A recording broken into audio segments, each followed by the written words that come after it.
What's going on, everybody? Hey, so I recently had somebody ask me, what are the best things that you can do if you are dealing with heartbreak? So this is something that I am absolutely ecstatic to talk to you guys about.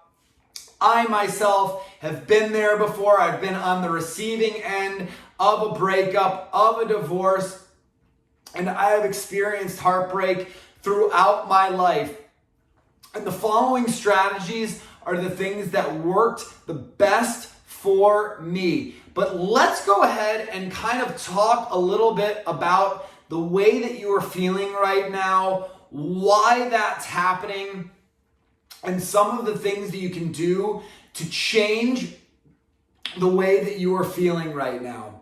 So, anytime that you get into a relationship, you have to understand that one day, regardless, this doesn't even matter if you're married or not, the relationship or marriage is going to end.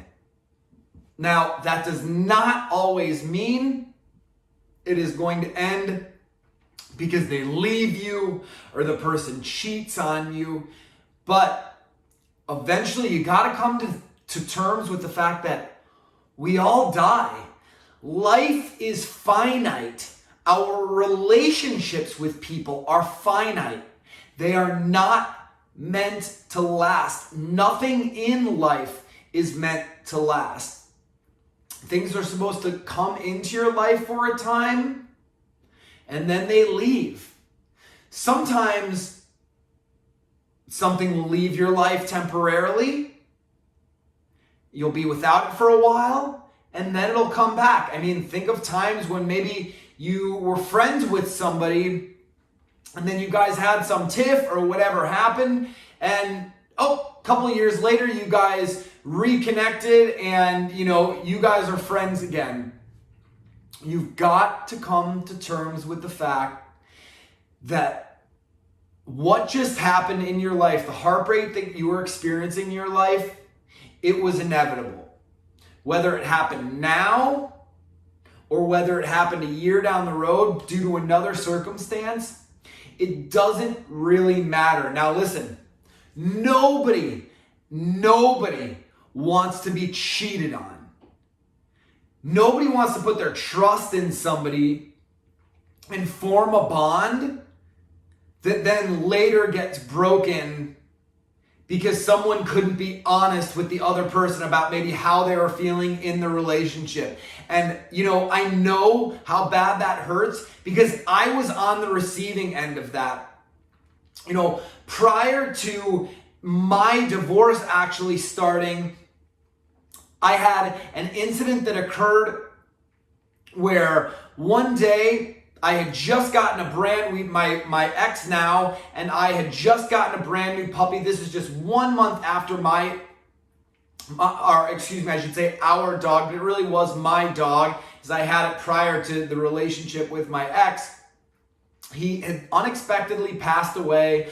A month later, I went out and adopted a new little dog who, was just a little puppy at the time. He was just a couple weeks old. So he was always getting into things. He was rambunctious. He was chewing things he was not supposed to be chewing. He was getting into things he was not supposed to be getting into. And luckily, being that I have a job that allows me to work from home the majority of the time, I was able to spend a lot of my time raising this little dog and being around, to discipline him and train him while he was still a puppy. But one day I had to run out to a client's house, so I asked my then wife to look after him for, just a couple of hours. I was really only going to be gone for 2 or 3 hours while I was out at my client's. And when I got home, the house was just completely disheveled. I could see that he got into stuff that he wasn't supposed to. He was chewing on things that he wasn't supposed to. And, when I asked my ex what happened, it turned into this blowout fight. Well, I'm studying. I don't have time for this dog. Maybe we should just get rid of the dog. I mean, she lost it on me, you guys. And she's like, I can't take this. I'm trying to get through school. I'm leaving. I'm going to my parents' house. Little did I know, you guys, that was the last time my then wife would ever step foot in our home. She was gone after that. I never saw her in our home again. It wasn't until she was there for a week. I'm like, you need to come home. You need to come home. We need to work this out. We need to go to a counselor. We need to seek, some professional help. We need to get this working. She just wasn't having it. I need, my space. I need to focus on school. This is what's important to me right now. And I don't have time for this in my life. I'm staying with my parents. 1 week went by. 2 weeks went by. And again, this whole time I'm urging her to come home. It wasn't until she was there for a couple weeks and I finally got a knock on my door. And who was it? It was a process server handing me divorce papers saying, you've just been served. Now, the part of that story that I didn't tell was in this period that we were kind of in limbo. I wasn't sure what was going on. She wasn't talking to me. She wasn't wanting to come back home. I went over to my brother's house to just hang out with him that day. And one of our mutual friends was over there and said, hey man, I'm not sure if you know this or not, but I just saw your wife on Bumble. And if for those of you who don't know, Bumble is a dating application. So I'm sitting and thinking to myself, wait, what? She's on a date? No way, that couldn't be possible. So of course I bring it up to her. Oh, no, like my Facebook account got hacked and they signed up for all of these, these applications and that wasn't me. I would never do anything like that, whatever. It didn't really matter what she had said, whether it was true, whether it wasn't true. Shortly after finding that out and shortly after getting the divorce papers served to me, I had found out through social media that she was seeing a coworker that she had looked like, by the looks of things, she had already established a deep emotional connection with. They were already hanging out, they were already getting together. So rather than just coming to me saying, hey, she wasn't happy in the relationship, she went out, started this new relationship with somebody else, and then filed for divorce basically while she was already in a relationship with me. I don't think that relationship lasted very long because shortly after that, I had come to find out that she's got pictures online with somebody else, and literally nearly 9 months later, she was having a new baby. So we never had any kids together, but imagine how that felt to me. Imagine being the receiving end of being with someone for over a decade who is now serving you divorce papers, saying, I am coming after you and everything that you built up through your business financially, and I am going to crush you.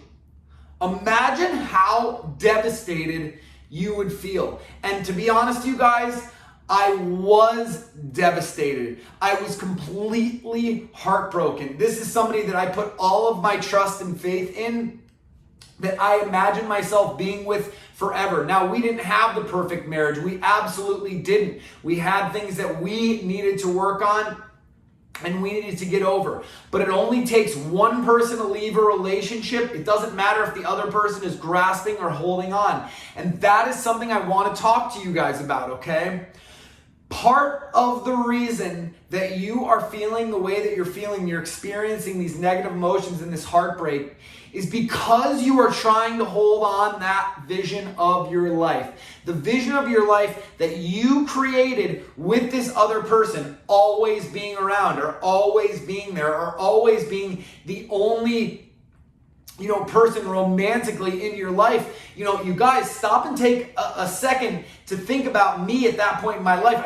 I was married. I never envisioned myself being with anybody else romantically. This was the person that, again, it was the for better or worse. I took my marriage vows extremely, extremely seriously. And that for better or worse was something that I really believed in. Now, it's something that I absolutely don't buy in, not for better or worse. If it's worse and it's not getting better, you leave the relationship. If you can't improve it or you can't fix it, you're better off alone than miserable in relationship with somebody. So, again, part of the heartbreak that you are feeling is just this attachment to the idea of yourself with somebody else. What's happened is this: you've completely lost your identity.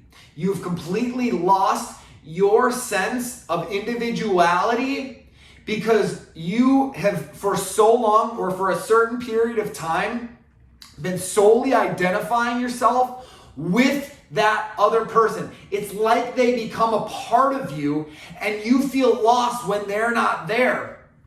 So you're feeling this void in your life, and the tips that I have got for you are going to fill that void that you're feeling. They're going to give you the sense of individuality. They're going to give you a sense of purpose and remind you that you and you alone are the creator of your happiness.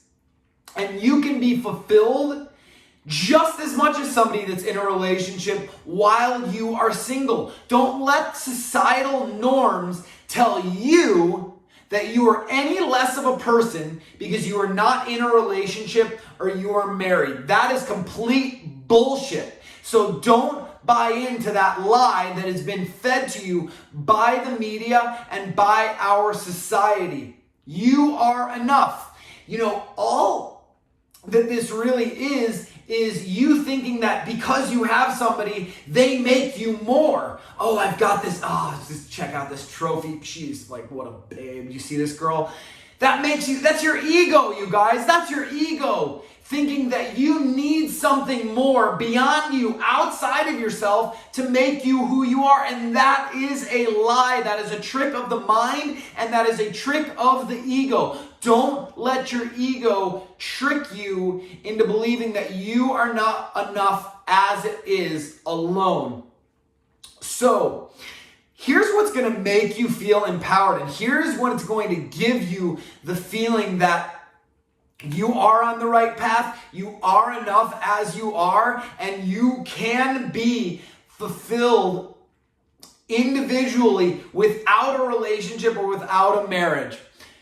The first thing is finding your purpose. So I recently put out a video talking you guys through the process of finding your purpose. And if you guys haven't seen that, I want you guys to go back and watch that video right now. Because if you don't know your purpose in life, it is absolutely essential that you find it and then you start actively pursuing it.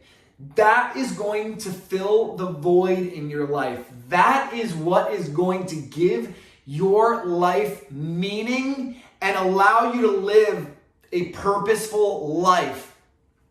So, after you have started to pursue your purpose, the other things that you're going to start doing in addition to pursuing your purpose is you're just going to start taking care of yourself both mentally and physically. And what does that mean? That just means exercising, 4 to 5 days a week. That means fueling your body with nutritious, organic, alkaline-based food. That means mostly greens. Avoid the processed foods. Avoid the sugars, especially the refined sugars.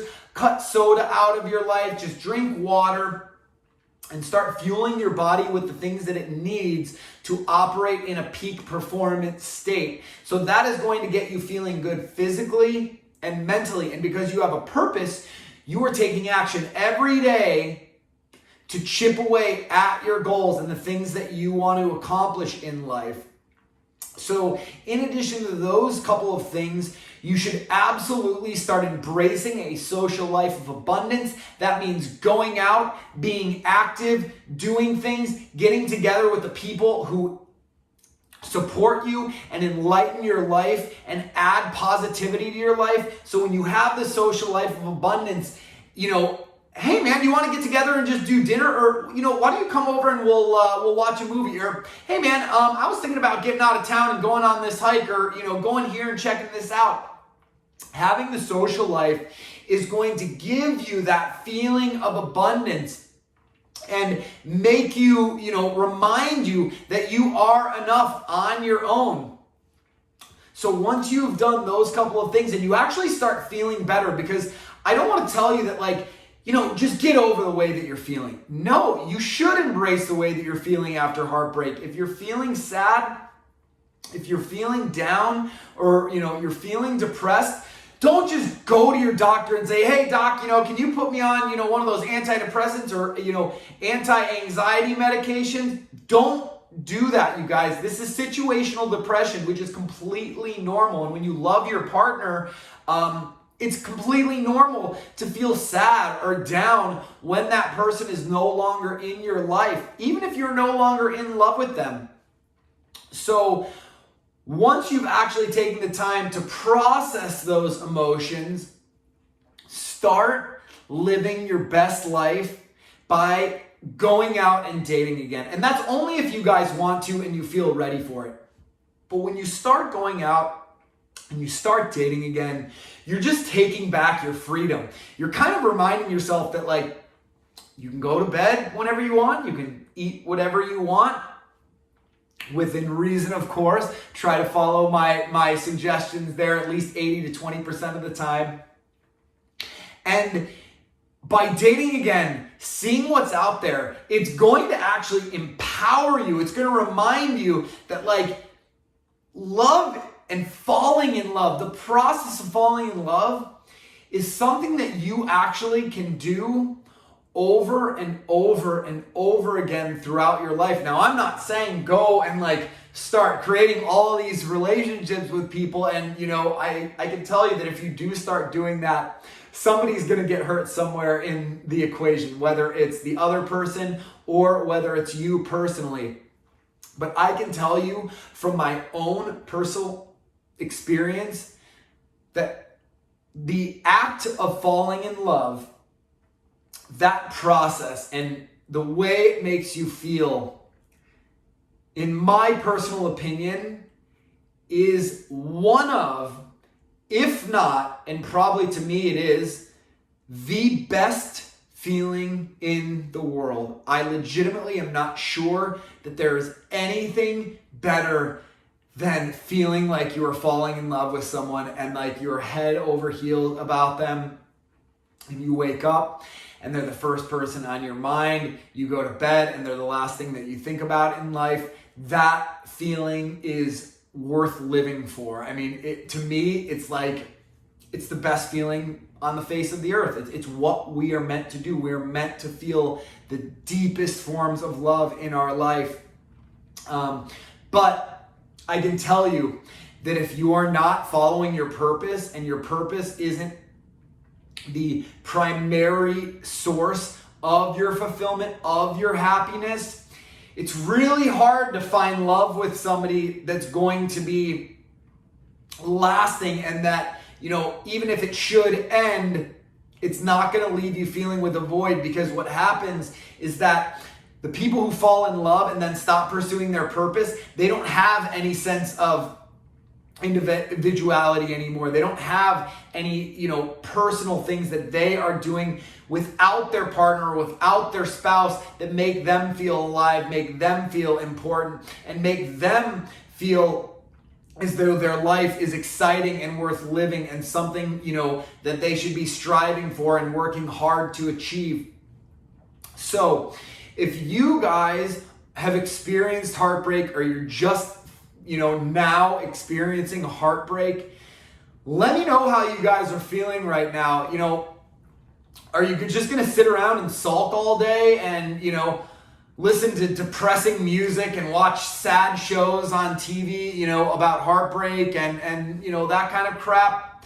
Or are you going to start taking action? Are you guys going to start doing a few of the things that I recommended, like the meditation, like the physical exercise and eating a clean diet, adopting an abundance mentality and creating a social life of abundance, going out, putting yourself out there, starting to date again, feeling empowered that you can wake up every single day and live that day to the fullest in any way that you feel fit. Again, I would love to know what's working. I would love to know what's not. So let me know in the comments below. But if you are currently going through a heartbreak and you have used my methods and you're still experiencing those emotions, I would love to hear from you so we can discuss some other strategies that I might have not mentioned in this video. And you can do that by heading on over to my website at thebalancedalpha.com and signing up for whatever coaching session works best for you there. But until then, take care of yourselves, be well, and I will see you guys soon.